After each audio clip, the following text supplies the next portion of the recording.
शीरी मजारी को इस्लामाबाद पहुंचा दिया गया। इस्लामाबाद हाई कोर्ट में पेश किया जाएगा। साबिक वजीर और PTI रहनुमा अदालत से जमानत लेंगी। इस्लामाबाद हाई कोर्ट ने 11:30 बजे खातून रहनुमा को पेश करने का हुक्म दिया। वज़ीर आला पंजाब हमजा शहबाज शरीफ के अहकामात DG एंटी करप्शन को मौसूल। शीरी मजारी को फौरी रिहा करने का हुक्म। रहनुमा PTI को कानून के मुताबिक गिरफ्तार किया गया। उनके खिलाफ साबिका दौरे हुकूमत में केस बना। इल्जामात का हर सूरत जवाब देना होगा। एंटी करप्शन हुकाम ने वाज़ेह कर दिया।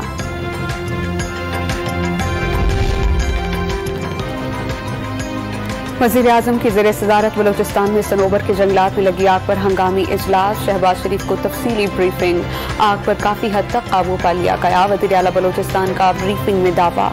वज़ीर आज़म की फौरी तौर पर हेलीकॉप्टर फराहम करने की हिदायत।